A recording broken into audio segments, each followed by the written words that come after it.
So we're back. So we're done with the ULO A. No, we will now proceed to ULO B. So okay, let me share my screen to you, class, again. So ULO B, we will introduce the functions and activities related to human resource management. So functions. So after defining, we have uh, the concept of human resource management. Let us discuss now the 5 functional areas of HR management. So according to the book, there are 5 functional areas of HR management. Number 1 is staffing. So this activity involves the process of recruiting, selecting, human resource planning, job analysis, and training human resources. So staffing class in management is also a function, no, function of management. Human resource in human resource management, it is also considered as a function, no. So staffing class is putting the right people on the right job with the appropriate skill, abilities, knowledge, and experience. So this is very sabotable, 'di ba? No, yeah, in staffing, we put the right uh, person or employee to the right job, no? And we are the ones, human resources, determine asa sila best suited. Okay? Next, the second function is reward. So example uh, of these are job evaluation. So you evaluate the importance of the job, performance appraisal. No, when we say performance appraisal, excuse me, we uh, we performance appraisal, we evaluate jobs performance and benefits. Appraisal and benefits. So when we say benefits, remuneration are the key practice in this HR, human resource management function. It also involves the meticulous administration and design of organizational reward system. So we have to create, no, a attractive uh, organizational reward system, no. So we have to attract, no, the best candidates in our organization, no, 'di ba? Kung uh, taas ang imuhang sweldo, no, in this specific position, mararapat lamang, no. So we have the capacity, ability to select the best people to perform the job. Kaya dako gud ang sweldo, di ba? So we give them what is due to them as long as they perform well, di ba? Number 3, employee development. To ensure effective delivery in employees' job in the organization, employee development is conducted. So this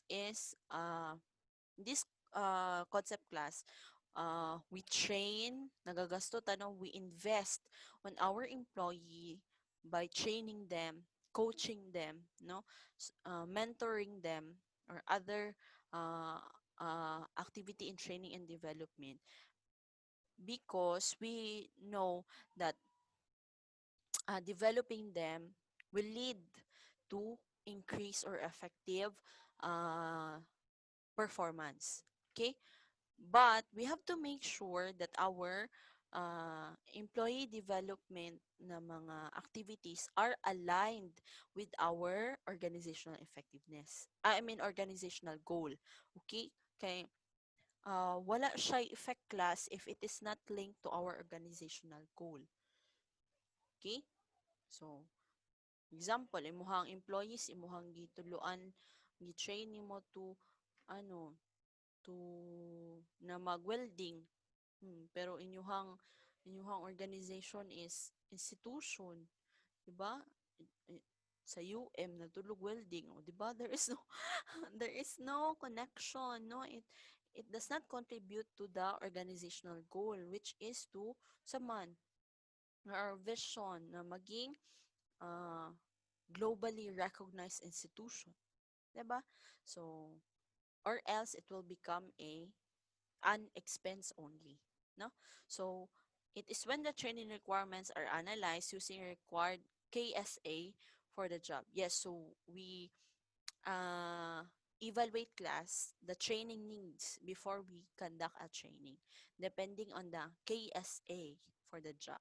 So employee maintenance. So in this function class is the organization ability to retain its employees. So you have to monitor their safety now in the workplace. If the workplace is safe, conducive, and complying with the statutory requirements.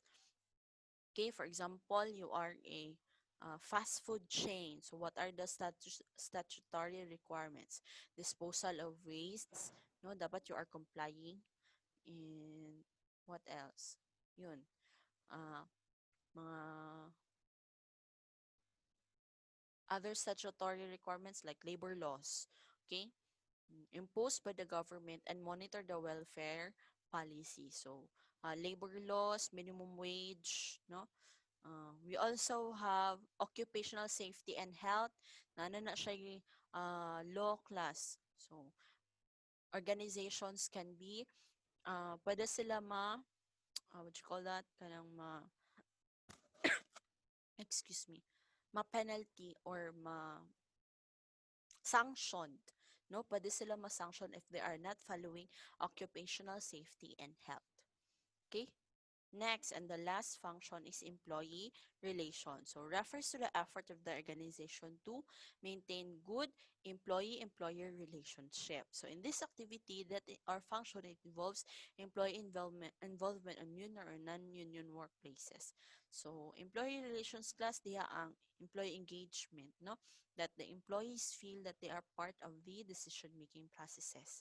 So, muna siya, employee relations, no, involvement. So naay relationships si employee-employer. Naay organization class that are unionized, na po organization that are ununionized. So regardless if naay union or ununionized ang organization, it is important that there is an employee and employer relationship. So those are the functions of human resource management. Next is the responsibilities of HR departments. So if we have the authority to do all those or conduct all those activities, of course we have a karapatang responsibility, no? Number one, administrative service and transaction. So, an HR responsibility that entails conducting an administrative task like hiring, addressing employee queries, and the like. This requires expertise in the particular HR task. So, mao siguro ning reason class nga no pag mangutana ka ang maingon nga, HR ka na. Oo, kamo day ang nag-hire. Oh, 'di ba? Because that is like kanang administrative task sa tuwa na hiring employees, no? Administrative task lang na siya class. Wala na siya strategic task na involve. 'Di ba? Pag mangutan na sila, nag-hire dahil mag-employee. Kamo dahil gadawat sa mga empleyado, no? Kamo dahil nag-process sa SSS, Pag-ibig, PhilHealth. So, 'di ba? So, those are administrative services. So, actually, that is just few of our responsibilities, no? So, but of course, we must be uh uh we must know those administrative tasks, no? Because that is basic. Okay, number two, business partner services. So, HR practitioner must understand the business so that they can understand the business needs. So, before your class, we are considered as a personal management, the police of the uh, organization only. Kana mo monitor lang class if ang employees are late, sanction sila, kanyan. So we are like a police before, we considered as police. But now we are considered as a business partner in the organization. So that means that we create HR system that could help human you could help the organization reach or meet its goals, no? So we have to develop, keep, and attract people with skills it needs. So, if the being the business partner, for example, we have the needs na kanang ganito, set of KSA, knowledge, skills, and abilities na ganito. So, we as a business partner, look for that kind of people, no? So that our our needs and the HR human resources are linked. Okay? Next responsibility is strategic partner. Though an understanding of its existing and needed human resources and ways, HR practices can give competitive advantage for the company's strategy. For strategic ideas to be effective, HR people must understand the business, its industry, and its competitors. So we are also part of the decision-making process. Okay? Before, wala lang. But today, we are also part of the strategic business of the business. So, those are the responsibilities of human resource department. Next is the skill of human resource management professionals. What are the skills? Number one, human resource expertise. So dapat naatay basic skills. I guess dili lang ni siya sa tuwa class, but in all other professions, we must have our basic skills. So basic human resource expertise. Knowing the technicalities related to HR management. So dapat we must be able to understand the basic, no? Then kung sa accounting pa na dapat kabalo ka mag debit credit, 'di ba? So sa accounting you must know the basic skills, kabalo ka dapat sa atong mga activities nato. Okay? And then, this includes usage of HR technologies, applying freely the policies and procedures, and keeping updated on HR laws.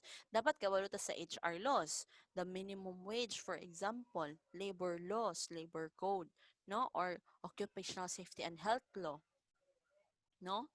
And then, to add, um, di ba you are still second year students, in Facebook there are pages or groups, no, excuse me, that has mga human resource personnel, personnel, mga practitioners, no? So na dito class, mga groups na they asks on specific topic, no? Tapos para maging kag knowledge on that specific area, pwede mo mag-join yung na ng group class. Katong ako is sa ito mo ha. HR Philippines, I guess. So that is a group page class, no? Nga pwede na to, mag-scroll ka dito, mabasa ka sa mga ideas sa mga HR practitioners who are na-adjud sa field, no, who are practicing. Next, relationship management. As an HR personnel, you are expected to handle personal interactions necessary to provide support and service for the organizational goal. So you have to treat employees respectfully, providing exceptional customer service and building trust. So, dapat si HR, dili siya kanang malita. Dili dapat malita mal dito sa HR class. Because, dapat amiable ka. Okay? So, you are um, expected, no, to handle mga employees, subordinates. Okay? As much as possible, dapat si HR is um, balance mo dapat, dili lang pro management. At the same time, you must listen to your employees' needs. Dapat ganon. No, there is a relationship. So you have to treat your employees respectfully. Dili kay HR ko. So ako baya ang ano sa mga employees. So dapat ganito ganyan. No. You have to create trust, no? Para there will be commitment of your employees. So the next skill is consultation. So there should be coaching, gathering data to assist business decision making and creating solution on business strategies. So examples are consultations. Yes, so pwede nga mangutana sila sa imuha, no? Kung naa sila yung mga grievances, pwede sila moadto sa inyo. So dapat you must possess that kind of skill. Okay? Next, leadership, and navigation. So, dapat na possess, we have those kind of skill. Okay? So, don't worry class, ano man na ninyo, ma-equip man na ninyo ng mga skill, no? Because later on, sa higher year ninyo na may mga subjects specifically on those kind of areas. So, leadership class refers to directing the organization's process and program. Depending on the level of the organization, the necessary behavior includes behaving consistently with the organization's culture, encouraging people to collaborate, or setting vision for the HR function or the entire organization. So, si HR must be a leader. Wala HR nga ulawon. Bawal na sa HR class. So, dapat, dili jud ulawon si HR. Aris gada jud, kay there should be leadership. Kung na ay mga activities, kisa man ang una-una jud ingnon, di ba?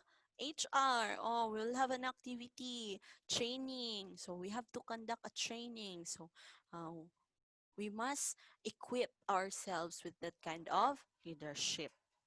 Next, we have communication. So we must have the kind of skill, no, exchanging of information of persons inside and outside the organization. So dili lang siya kanang ano klasa, when we say communication, dili lang siya ingon na talking. So in communication, it is a two-way process. You talk and you listen. Okay, so example of which includes providing constructive criticism. So it is part of an HR nga skill class, no? Constructive criticism. Dili ka mo criticize para dauton sila, but you criticize so that they can improve themselves. Okay? Listening carefully. Yes, so you have to listen carefully and express information clearly. So we must be able to express our information clearly. So sa communication pod class, we must also bear in mind that sa HR, daghan ba yung mga confidential nga mga issues.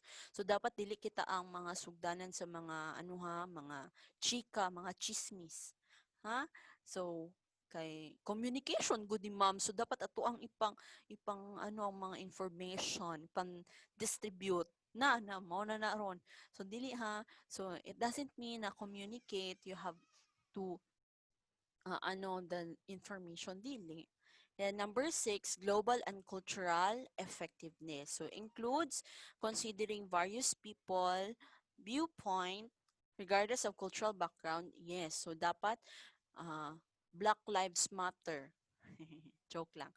So dapat regardless of ethnicity or race, no, of age, no, of gender, we must accept the point of view of different employees. No, you can do this by acquiring additional knowledge on other culture. Yes, especially if your corporation are multinational corporations. No, or you are uh, uh, you have companies na global. No, so you have to uh, study. No, you have to learn the culture, resolve conflicts, and supporting inclusiveness so that all can contribute to the organizational goal. Okay. Number 7, ethical practice. So we must maintain confidentiality. Yes, just what I've said kanina. So mga confidential things dapat dili ipang rewarding ethical behavior and responding to reports of unethical conduct of examples on how to maintain ethical practice. So dapat we are ethical. Then critical evaluation means the interpretation of information uh, need for making business decisions that includes actions of applying factual statistical knowledge to analyze the data, gathering significant data, and understanding problems using root cause analysis. So, dapat may bawaan na to class ang causes of mga problems, no? Basing on factual knowledge or mga data, significant data or information. Number 9, business acumen. So understanding more how information can be used to support the achievement of organizational goals. So this includes applying and gaining knowledge of business principles and how HR functions affects business success. Okay? So, diya lang sa tamag-end class, we will discuss ULOC on our next discussion. So, sa next na nato na meeting. So, references, we have here our references. You can look for it, no? And then, assignment, please answer in the Edmodo the let's check, let's analyze, and in a nutshell. So, I will send it in our Edmodo account. Okay? So, see you next meeting class.